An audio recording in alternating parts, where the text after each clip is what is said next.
I'm Benjamin Hall, and I'm searching for heroes.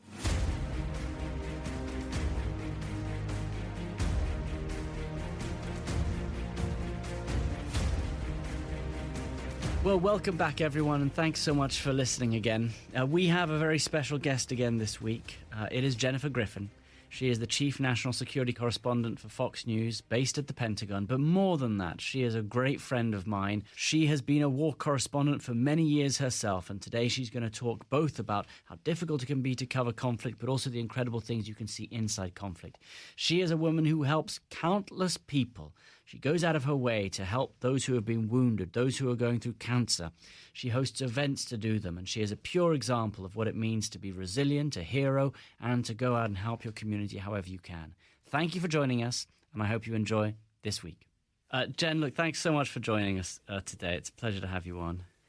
Thank you, Benji. It's always great and always a little emotional talking with you. Yeah, I mean, you say that you've of course, you've encountered a number of people who've been injured the way I've been injured. I wonder, you must understand and you must see a lot of resilience that they have fought through, that they go through.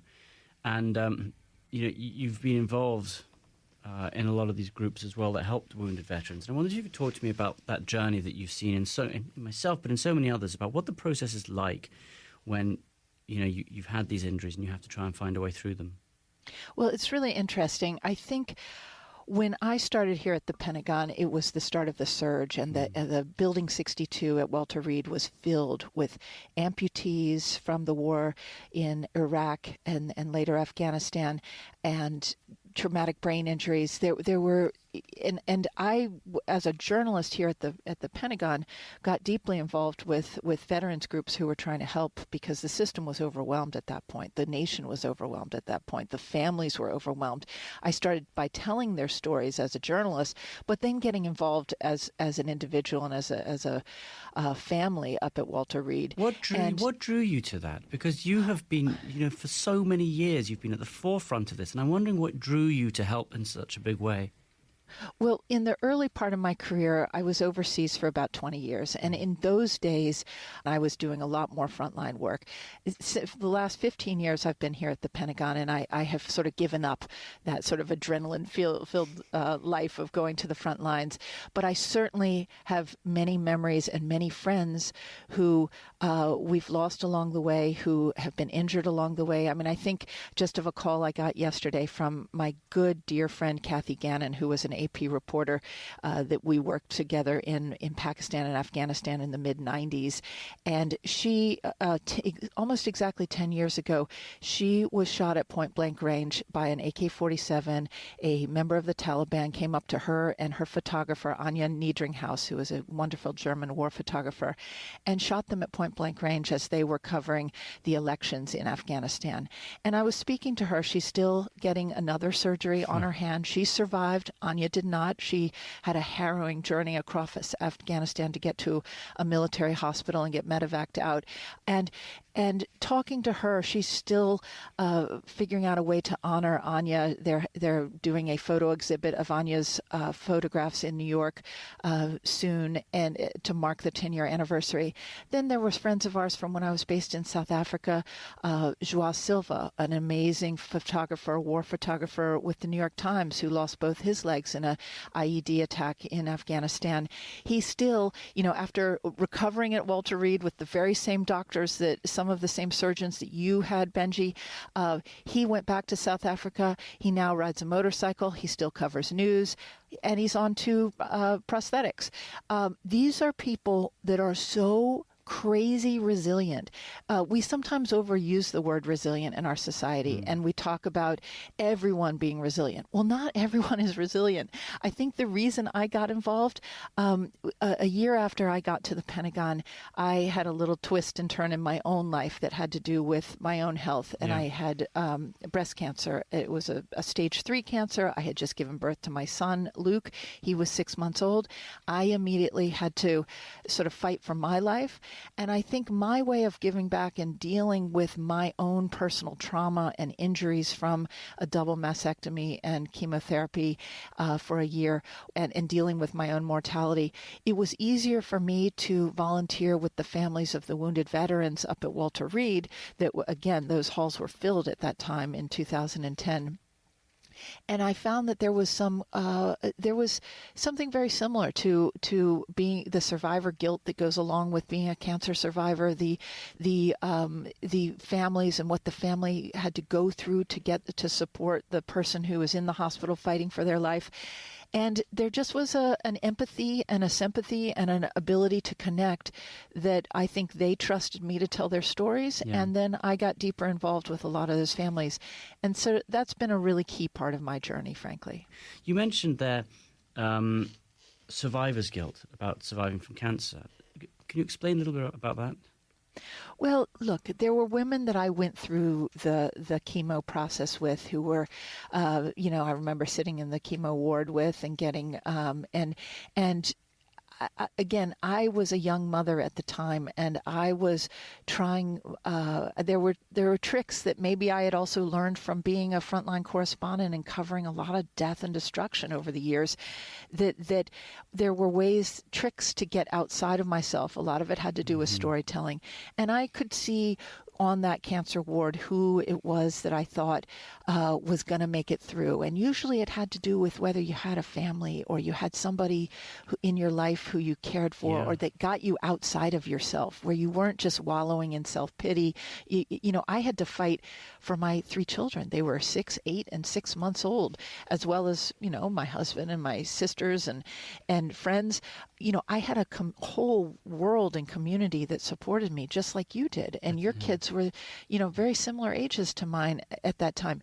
That brings you out of yourself pretty fast. I mean, it's not to say you don't have dark days. It's not to say that you don't get depressed, but you can pull yourself out of yourself for those children. Yeah. And that is a really big part of resiliency. And the soldiers who came back from Afghanistan and were in the wards, the ones who had wives and kids sitting next to them in those hospital wards, it does allow you to go a little deeper and fight a little harder. Absolutely. And Jen, I have asked every one of my doctors, because I've spoken to a lot of veterans who have also been injured like I have, and many of them go in 2 directions. You have those who come out of it positively and optimistically and really fight to get through, and you have some who have a lot of a harder time and they lose their identity and they struggle to get through.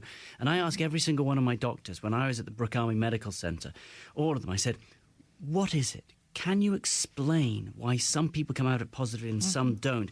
And they said exactly what you've just said, that community and family is the biggest thing to getting people through. And I think it's such a reminder that that's what we've got to work at. We've got to make sure everyone has that community, everyone has that family. And I suppose some of the work you're doing is helping to give people that community as well. Absolutely. Telling these stories is a way of connecting community and connecting people to their community. Yeah. But it's love that gets you through. It's literally getting outside of yourself and thinking about others. And that is what allows you the strength. I mean, I remember right after I had my mastectomy, I was in the hospital bed at Georgetown Hospital, and I only allowed one person to come visit me other than my family. And it was a Marine here at the Pentagon who had gone through, he's a male, and to this day, we're very good friends. We had been in Afghanistan together, and he had been a personal security detail for Admiral Mullen at the time, and I got to know him. And he shared with me something he had never told anyone else, that as a young Marine, he had a mastectomy. And you don't think of men having breast cancer or a mastectomy. He's a big, burly guy. This was hard for him to admit. And he came to see me in the hospital when I was not feeling at my best. And one of the other Marines who I had been in Iraq with, his wife had embroidered what they called a Marine whoopee, which was basically a camouflaged sleeping bag with my name on it. It said Griffin. And it's what they take into combat. And those two things, I have a photograph of me bald and mastectomy, having a hard time, lifting myself out of the bed to start those first steps after surgery. And that Marine Whoopi and my good friend, who I will protect his identity, who had his mastectomy years before, those kind of actions and people reaching out and they cause you to, again, dig a little deeper, fight a little harder, push through the PT, and just get back on your feet. More of our conversation right after this. I wonder if, we're talking about how important community is and about trying to make sure that other people feel part of it. But do you feel at the moment that there is a lack of that, or that it is being lost, or that people have somehow... being destroyed. It's being destroyed by social media, which should have brought us together as communities, is tearing us apart. It makes me so sad and upset right now to see the state of not only our nation, but our communities, and the lack of dignity and treating people with respect and the unkindness that is coming out through social media. I think it is so upsetting, Benji, and I think it is the greatest threat to just the mental health, the physical health, and the body health of our nation. And particularly for the next generation as well. I mean, we've got children and we think about how it's going to affect them. What should the message be? How other than put down your phones, get off social media, go talk to people, look someone in the eye and speak to them. But it is worrying to think that in a generation this is being taken away. What can we do? How can we motivate people again? Honestly, I think that people have to start treating people with respect and dignity despite differences, and to remember to empathize. You don't know what someone's going through. And if a family is going through something painful, reach out. Yeah. One thing we did as a family, and I know we talked about it when you were injured, we involved our kids. We talked about it. There were no secrets with our children. Our children, my kids took me for show and tell when I was bald to their school. Every kid in the first grade rubbed my bald head and told me about their dog who had cancer or something. Yeah. It was a way for my kids to sort of not feel scared. Look, the whole thing about resilience is it can't really be taught, but there is a common thread of you need a little scar tissue in your life to kind of keep to step back and have empathy for others, but also to just to know that life is going to have some ups and downs. Absolutely. And if we stop lying to our kids that everything is supposed to be easy and they aren't going to ever have pain or setbacks, we've got to raise children to be resilient, because you're going to have moments, whether it's your moment of an unexpected, being in the front lines and underneath a Russian missile, or cancer, or there's so many things so many twists and turns, and we've got to build resilient children. It's such an important message as well to parents that, you mustn't mollycoddle your children. You've got to show them the real world and show them that if you go through something difficult and come out the other side, you are stronger because of it. You've learned something because of it. You can do more because of it. And I guess that's what you look at when things bad happen to you. I also think back to, you mentioned children going to school. Well, when I do school pickup at the moment, it is the children who come up to me, all of them, and look at my leg, and they're so interested. So I do think that when you're born, when you're young, you have that ability to talk to people. You have that curiosity, and it is being taken away at some age, because when they're that young, they've absolutely all got it. And I think that's so important. You talked a lot about covering conflict, and you mentioned how it enabled you and enabled all of us who have been out in conflict zones to separate how you feel and how you look at these. And I wonder if you could talk to me a little bit about what that's like, about what you learned from that, if your ability in conflict zones to put aside how you were feeling and focus on the job, if that made you stronger, or if that sort of helped you to keep things hidden. Well, I think, to be honest, that I was always, I think everyone approaches how they cover conflict differently, those of us who do it. And I probably was more emotional than most. I know my husband, I would look at how he would handle the same situation as me. And he's a solid Midwesterner from St. Louis who played sports growing up. And he really can sort of compartmentalize his feelings. He doesn't wear his feelings on his sleeve. And I've noticed him, I mean, he just got back he spent 8 weeks in Israel since October 7th. He spent 2 6-week tours in Ukraine last year. He goes back to the first Gulf War and was the first AP journalist into Kuwait during the first Gulf War, and then has covered, every war since. And Greg is the most relaxed person who does not. Yes, he said to me something changed in him after we had children, and he went back to Afghanistan and Pakistan after 9/11, and he was in the refugee camps, and he saw children, and he said that was the first time that his emotions really got the best of him, and after having his own children, it was a little harder to cover those refugee camps and those situations where children were suffering. And so he is really good at compartmentalizing. I am not. I am absolutely, I go deep, and I go, I probably have a lot more traumatic injury over the years of just psychological trauma of having seen a lot of really sad and tragic stories. And so I try to channel that into empathetic storytelling, even though I'm not on the front lines anymore. When I tell a story from the Pentagon, I really try to think of the military families, the spouses, the children who are watching the news each night and want to know where their loved one is deployed and what they're going through and what is happening in the world.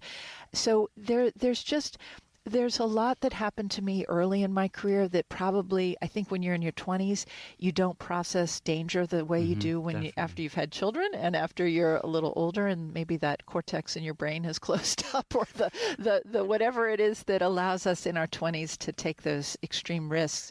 I don't know if I would go back and do some of the same things I did when I was in Africa and the Middle East when I was in my 20s and 30s. But I will say that collective experience, and what worries me now is I don't think enough young reporters are getting those experiences. It's become so dangerous to be a reporter on the front lines.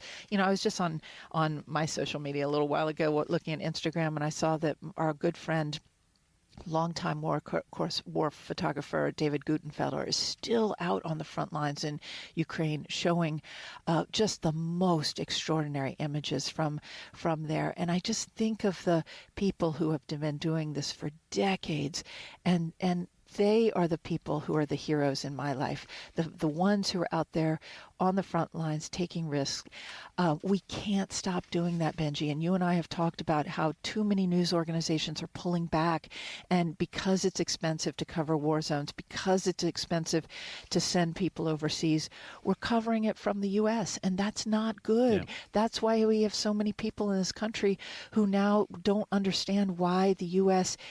Needs to remain engaged in the world, because we are uniquely positioned to be able to help in a lot of these places.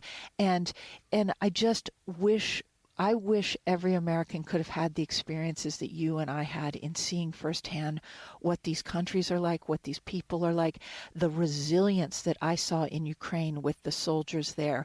Compared to any conflict I have ever covered, I've never seen anybody more resilient and more determined and more courageous, frankly. It's amazing that, you can see terrible things in war, and as you cover conflict, you do see them, but you see remarkable things too, and you see perhaps more resilience there than anything else. And I think that people forget how much resilience is inside you, and people hide it away.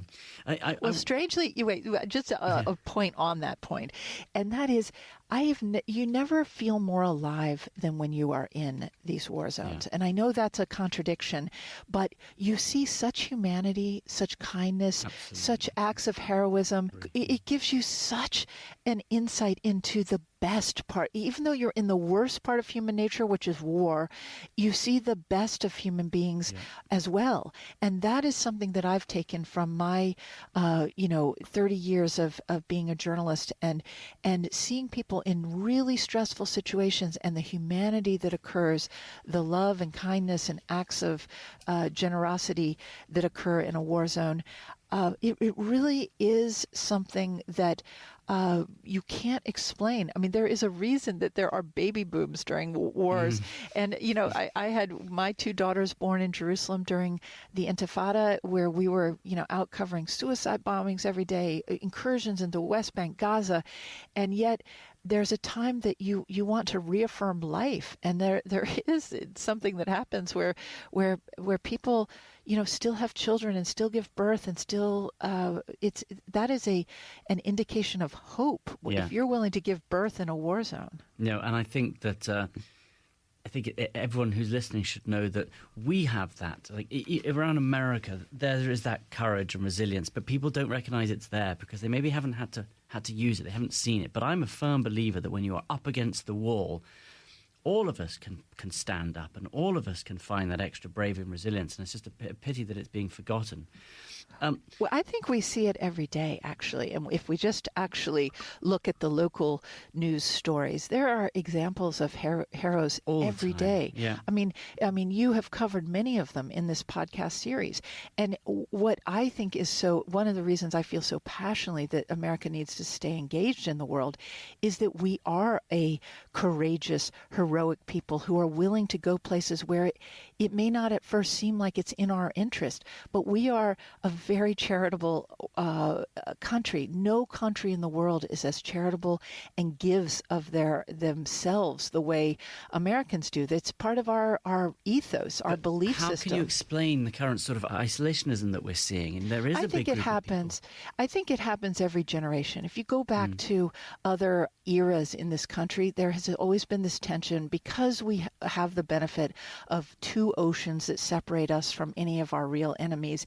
There's a feeling that we can isolate, and we're such a big country and so vast. And if you're out, in the middle of the country in the West, and you're in these great open spaces, you don't necessarily feel that connectedness or why the U.S. plays this certain special role in the world.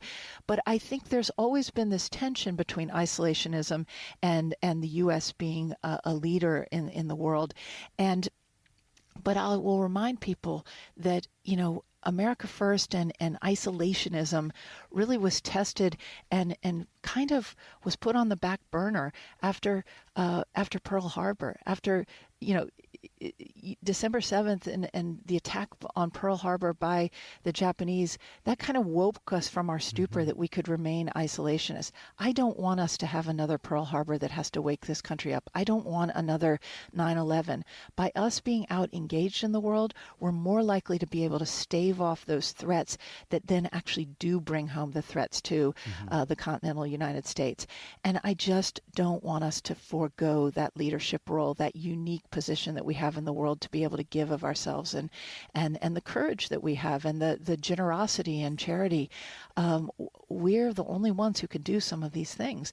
And the beauty of what's happening in Ukraine, and you and I both have talked about this and know this, is that there's just nobody's asking U.S. troops to go and fight there. Nobody's asking us to nation build there. These are people who can build their own nation. They are building their own nation, but they need a little extra help right now. And there's certain things that we have that no other country have, certain weapons that we have, and we certainly can dig a little bit into our pockets and share the wealth that this great country has with a country that is on the front lines fighting against the Russians and fighting for a freer world and an end to autocrats thinking they can just erase national boundaries. Absolutely. And if you allow one autocrat to get away with it, others are surely going to try themselves as well. It will happen. And also, if you leave a vacuum, if you pull out of places, other countries are lining up to jump into it as well. Yeah. So there are just numerous negative outcomes.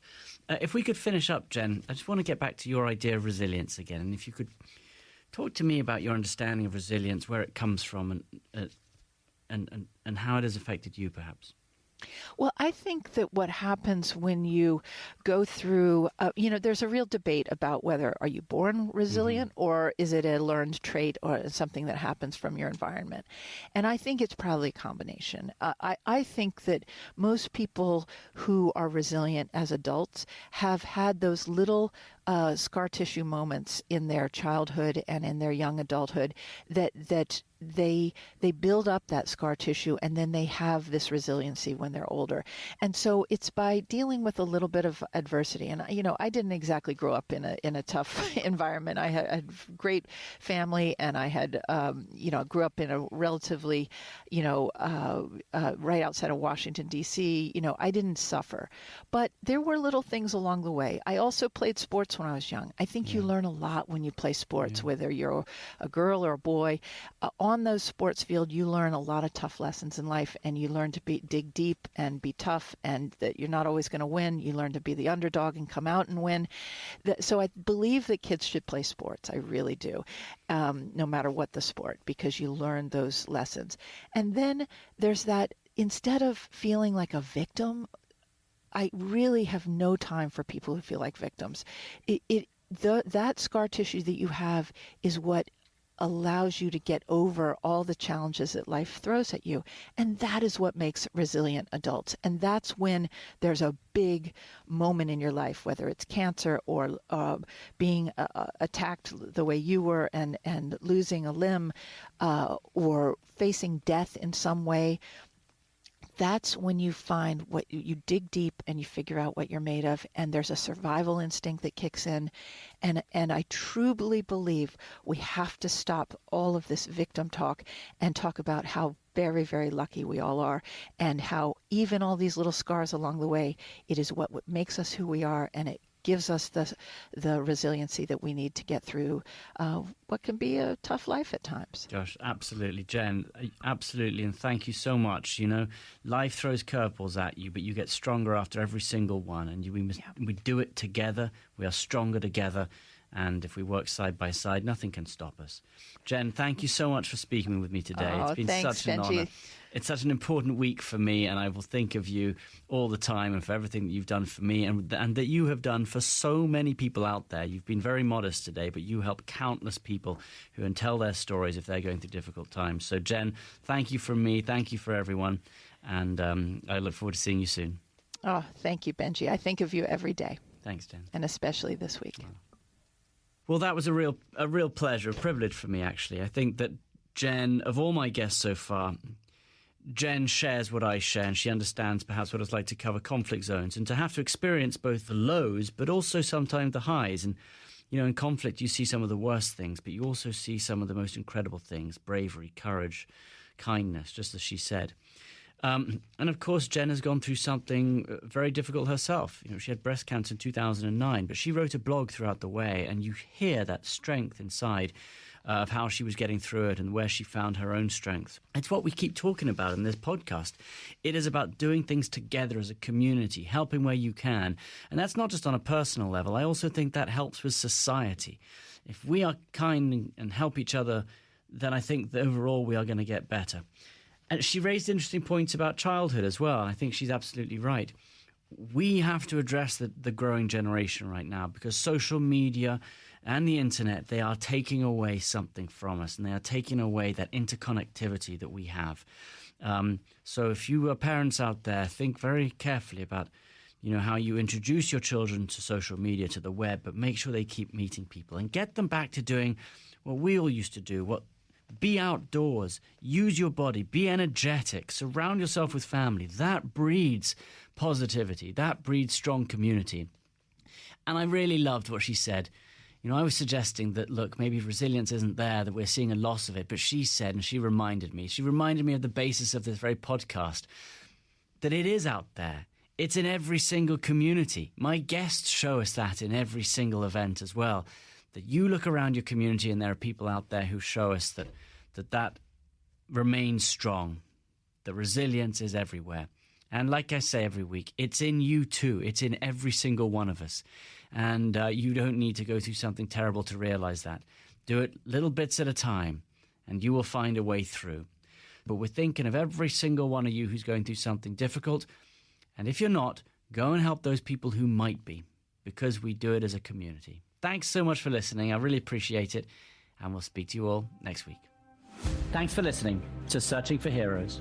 Listen ad-free with a Fox News Podcasts Plus subscription on Apple Podcasts. And Amazon Prime members can listen to this show ad-free on the Amazon Music app.